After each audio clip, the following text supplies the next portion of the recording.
ॐ गुं गुरुभ्यो नमः। गं गणपतये नमः। सं सरस्वत्यै नमः।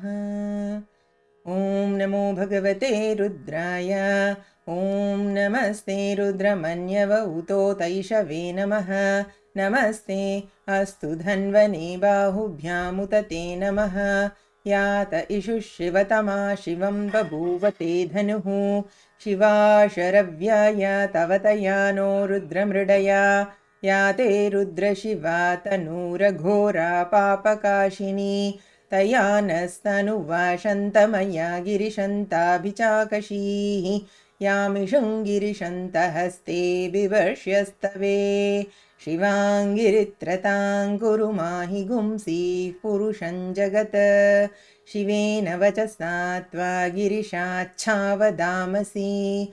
यथा नः सर्वमिज्जगदयक्ष्मगुं सुमन्ना असत्। अद्य वोचदधिवक्ता प्रथमो दैव्योऽभिषक। अहीगुश्च सर्वान् जम्भयन् सर्वा आश्च यातु धान्यः। असौ यस्ताम्रो अरुण उत बभ्रुः सुमङ्गलः। ये चेमागुं रुद्रा अभितो दिक्षुश्रुता सहस्रशो वैशाखुं हेडयीमहे। असौ यो वसर्पति नीलग्रीवो विलोहितः। उतैनं गोपा अदृशन्नदृशन्नुदहार्यः। उतैनं विश्वा भूतानि सदृष्टो मृडयातिनः। नमो अस्तु नीलग्रीवाय सहस्राक्षाय मीडुषे। अथो ये अस्य सत्त्वानोऽहं तेभ्यो करन्नमः। प्रमुञ्च धन्वनस्त्वमुभयोरात्मीयोज्यां। याश्च ते हस्तैषवः पराता भगवो वप। अवदत्यधनुस्त्वगुं सहस्राक्षशतेषु धे। निशीर्य शल्यानां मुखा शिवो नः सुमना भव। विज्यन् धनुः कपर्दिनो विशल्यो बाणवागुम् उत। अनेशन्नस्येष वा आभुरस्य निषङ्घतिः। या ते हेतुर्मीडुष्टमहस्ते बभूव ते धनुः। तयास्मान् विश्वतस्त्वमयक्ष्मया परिभुज। नमस्ते अस्त्वायुधाय नातताय धृष्णवे। उभाभ्यामुत ते नमो बाहुभ्यां तव धन्वने। परिते धन्वनो हेतिरस्मान् वृणक्तु विश्वतः। अथो य इषुधिस्तवारे अस्मन्निदेहितम्। नमो हिरण्यबाहवे सेनान्ये दिशाञ्च पतये नमो नमो।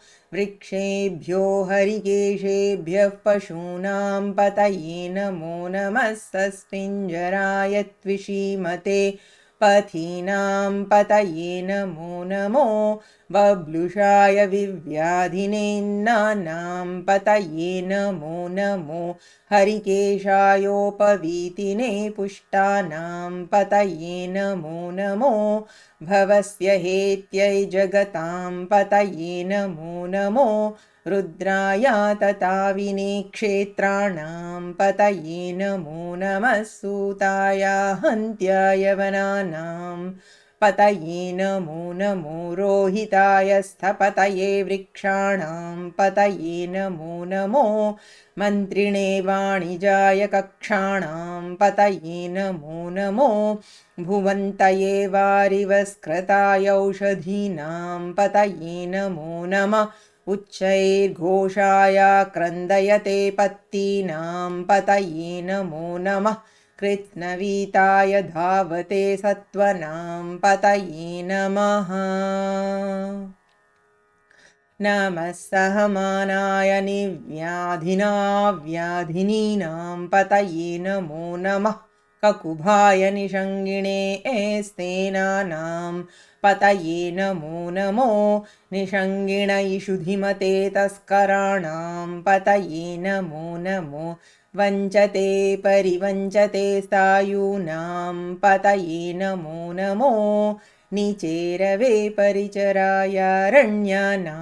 पतये नमो नमस्सृकाविभ्यो जिगागुंसद्भ्यो मुष्णतां पतये नमो नमोऽस्तिमद्भ्यो नक्तञ्चरद्भ्यः प्रकृन्तानां पतये नमो नमः उष्णीषिणे गिरिचराय कुलुञ्जानां पतये नमो नमः इषुमद्भ्यो धन्वाविभ्यश्च वो नमो नमः आतन्वानेभ्यः प्रतितधानेभ्यश्च वो नमो नमः आयच्छद्भ्यो विसृजद्भ्यश्च वो नमो नमोऽस्त्यद्भ्यो विद्यद्भ्यश्च वो नमो नमः आसीनेभ्यः शयानेभ्यश्च वो नमो नमः स्वपद्भ्यो जागृद्भ्यश्च वो नमो नमस्तिष्ठद्भ्यो धावद्भ्यश्च वो नमो नमः सभाभ्यः सभापतिभ्यश्च वो नमो अश्वेभ्यो अश्वपतिभ्यश्च वो नमः नम आव्याधिनीभ्यो विविध्यन्तीभ्यश्च वो नमो नमः उगणाभ्यस्त्रिगुंहतीभ्यश्च वो नमो गृत्सेभ्यो गृत्सपतिभ्यश्च वो नमो व्रातेभ्यो व्रातपतिभ्यश्च वो नमो गणेभ्यो गणपतिभ्यश्च वो नमो विरूपेभ्यो विश्वरूपेभ्यश्च वो नमो महद्भ्यः क्षुल्लकेभ्यश्च वो नमो रथिभ्यो रथेभ्यश्च वो नमो रथेभ्यो रथपतिभ्यश्च वो नमो नमः सेनाभ्यः वो नमो नमः क्षित्रभ्यसङ्ग्रहीतृभ्यश्च वो नमो नमस्तक्षभ्यो रथकारेभ्यश्च वो नमो नमः कुलालेभ्यः कर्मारेभ्यश्च वो नमो नमः पुञ्जिष्टेभ्यो निषादेभ्यश्च वो नमो नमः निषुकृद्भ्यो धन्वकृद्भ्यश्च वो नमो मृगयुभ्यश्वनिभ्यश्च वो नमो नमश्वभ्यश्वपतिभ्यश्च वो नमः नमो भवाय च रुद्राय च नमः शर्वाय च पशुपतये च नमो नीलग्रीवाय च शितिकण्ठाय च नमः कपर्दिने च व्युक्तकेशाय च नमः सहस्राक्षाय च शतधन्वने च नमो गिरिशाय च शिपिविष्टाय च नमो मीरुष्टमाय चेषुमते च नमो ह्रस्वाय च वामनाय च नमो बृहते च वर्षीयसे च नमो वृद्धाय च संवृध्वने च नमो अग्र्याय च प्रथमाय च नमः आशवे चाजिराय च नमः शीघ्र्याय च शीभ्याय च नमः ऊर्म्याय चावस्वन्याय च नमः स्रोतस्याय च द्वीप्याय च नमो ज्येष्ठाय च कनिष्ठाय च नमः पूर्वजाय चापरजाय च नमो मध्यमाय चापगल्भाय च नमो जघन्याय च बुध्न्याय च नमः सोभ्याय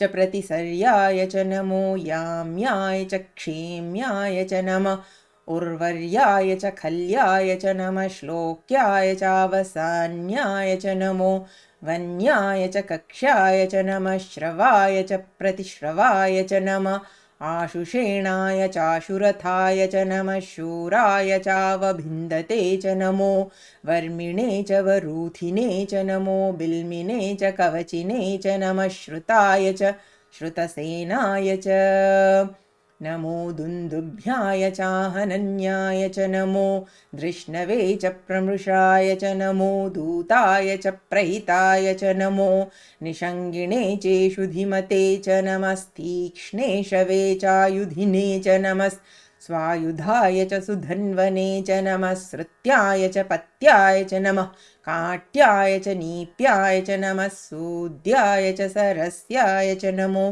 नाद्याय च वैशन्ताय च नमः कूप्याय चावट्याय च नमो वर्ष्याय चावर्ष्याय च नमो मेघ्याय च विद्युत्याय च नमः ईद्र्याय चातप्याय च नमो वात्याय च रेश्म्याय च नमो वास्तव्याय च वास्तुपाय च नमः सोमाय च रुद्राय च नमस्ताम्राय चारुणाय च नमः शङ्गाय च पशुपतये च नमः उग्राय च भीमाय च नमो अग्रे वधाय च दूरे वधाय च नमो हन्त्रे च हनीयसे च नमो वृक्षेभ्यो हरिकेशेभ्यो नमस्ताराय नमः शम्भवे च मयोभवे च नमः शङ्कराय च मयस्कराय च नमः शिवाय च शिवतराय च नमस्तीर्त्याय च कूल्याय च नमः पार्याय चावार्याय च नमः प्रतरणाय चोत्तरणाय च नमः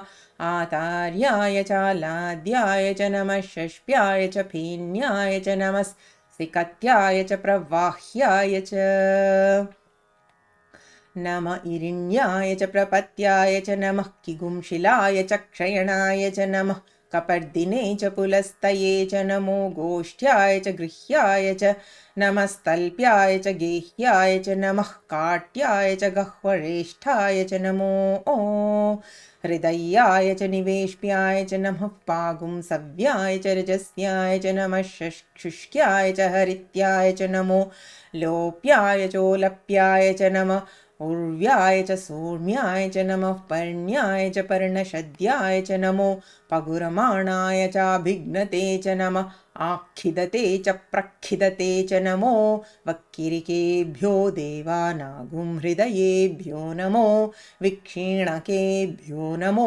विचिन्वत्केभ्यो नमः आनिरहतेभ्यो नमः आमीवत्केभ्यः द्रापे अन्धसस्पते दरिद्रनीललोहित येषां पुरुषाणां येषां पशूनां माभिर्मा रोमो येषां किञ्चनाममत या ते रुद्रशिवा तनु शिवा विश्वाह भेषजी शिवा रुद्रस्य भेषजीतया नो मृडजीवसे इमागुं रुद्राय तवसे कपर्दिने क्षयद्वीराय प्रभरामहे मतिं यथा नः शमसद्विपदे चतुष्पदे विश्वं पुष्टं ग्रामे अस्मिन्ननातुरम् मृडानो रुद्रो तनोमयस्कृधिक्षयद्वीराय नमसा विधीमते यच्छं च योश्च मनुरायजे पिता तदश्याम तव रुद्रप्रणीतौ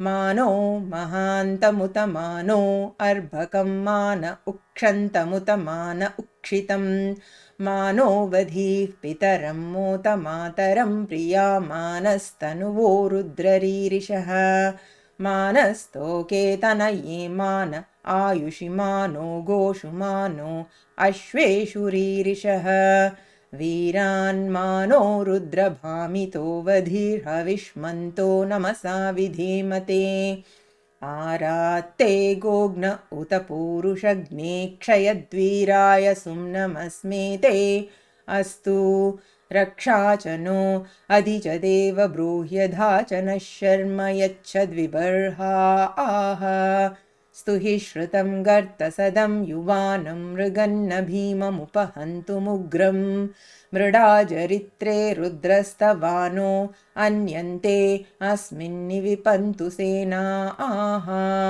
परिणो रुद्रस्य हेतर्वृणक्तु परित्वेषस्य दुर्मतिरघायोः अवस्थिरामगवद्भ्यस्तनुष्वमीड्वस्तोकायतनयाय मृडया मीढुष्टमशिवतमशिवो नः सुमना भव परमे वृक्ष आयुधन्निधाय कृत्तिं वसान आचर पिनाकं बिभ्रदागहि विकिरिदविलोहित नमस्ते अस्तु भगवः यास्ते सहस्रगुं हेतयोन्यमस्मिन्निविपन्तु ताः सहस्राणि सहस्रधा बाहुवोस्तव हेतयः तासामीशानो भगवः पराचीना मुखाकृधि सहस्राणि सहस्रशो ये रुद्रा अधिभूम्यां तेषागुं सहस्रयोजनेव धन्वानि तन्मसि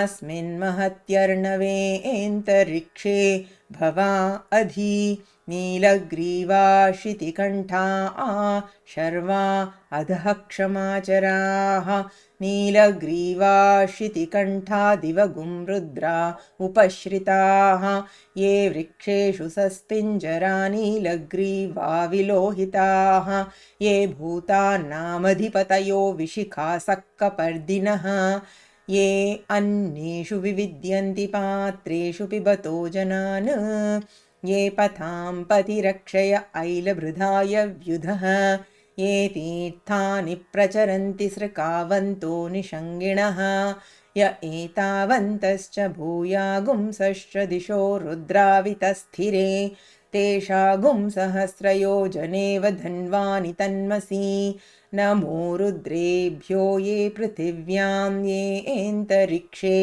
ये दिवि येषामन्नं वातो वर्षमिषवस्तेभ्यो दश प्राचीर्दश दक्षिणा दश प्रतीचीर्दशोदीचीर्दशोर्ध्वास्तेभ्यो नमस्ते नो मृडयन्तु तेयं द्विष्मो यश्च नो द्वेष्टि तं वोजम्भे दधामि त्र्यम्बकं यजामहे सुगन्धिं पुष्टिवर्धनम् उर्वारुकमिव बन्धनान् मृत्योर्मुक्षीयमामृतात् यो रुद्रौ अग्नौ यो अप्सु यो ओषधीषु यो रुद्रो विश्वा भुवना विवेश तस्मै रुद्राय नमो अस्तु तमुष्टु हि यस्विषुः सुधन्वायो विश्वस्य क्षयति भेषजस्य यक्ष्मा महेशौ मनसाय रुद्रं नमो ओभिर्देवमसुरं दुवस्य अयं मे हस्तो भगवानयं मे भगवत्तरः अयं मे विश्वभेषजो यगुं शिवाभिर्मर्शनः